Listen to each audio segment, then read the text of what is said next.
பிரியமானவர்களே, இயேசுவின் நாமத்தில் உங்களுக்கும் உங்கள் குடும்பத்திற்கும் அன்பின் வாழ்த்துக்கள். இந்த நாள் ஒரு விசேஷமான நாள். என்ன நாள் தெரியுமா? குடும்ப தினம், ஃபேமிலி டே. உலகம் முழுவதும் இதை குடும்ப தினமா அனுசரிக்கிறாங்க.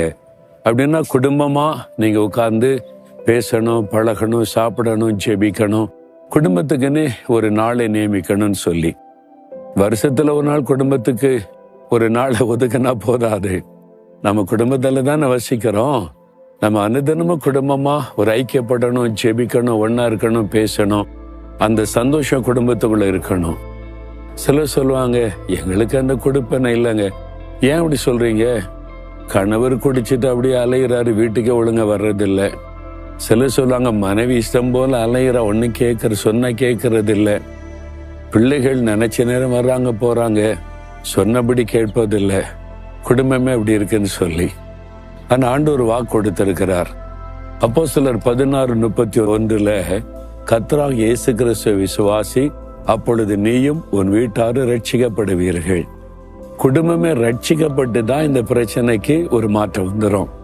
கணவரும் ரட்சிக்கப்பட்டு, பிள்ளைகளும் ரட்சிக்கப்பட்டு, எல்லாரும் ஆண்டவருடைய பிள்ளைகளா மாறிட்டா ஒரு மனம் இருக்கும், சந்தோஷம் இருக்கும்.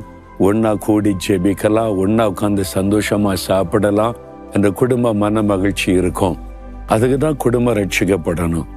எங்க என் குடும்பத்துலதான் ரட்சிப்பில்லை, நான் மட்டும்தானே ரட்சிக்கப்பட்டிருக்கிறேன். நீங்க ரட்சிக்கப்பட்டீங்கல்ல, அப்ப குடும்பமே ரட்சிக்கப்பட போகுதுன்னு அர்த்தம். அதுதான் இந்த வாக்கு தத்துவம். நீங்க எதை விசுவாசிங்க?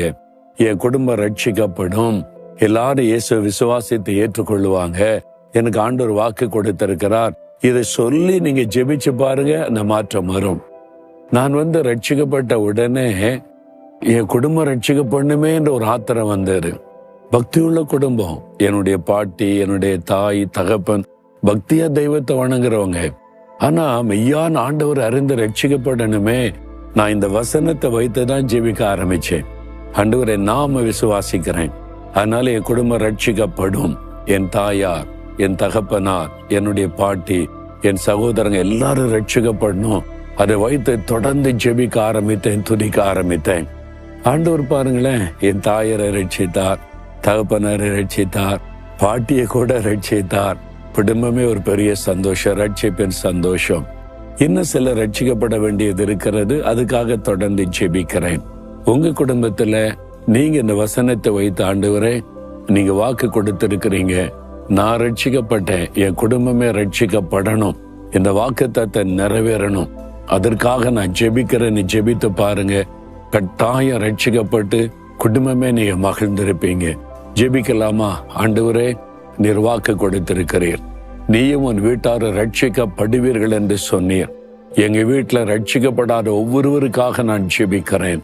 இயேசுவின் நாமத்தில் உம்முடைய வாக்குத்தத்தத்தின்படி அவங்க ரட்சிக்கப்படணும், உம்மை ஏற்றுக்கொள்ளணும், குடும்பமே ரட்சிக்கப்பட்ட மகிழ்ச்சியோடு உம்மை துதிக்கணும், ஜெபிக்கணும். நாங்கள் குடும்பமாய் பரலோகத்துக்கு வரணும். அந்த பாக்கியத்தை தருகிறதற்காய் ஸ்தோத்திரம், ஸ்தோத்திரம். இயேசுவின் நாமத்தில் ஜெபிக்கிறோம். ஆமேன், ஆமேன்.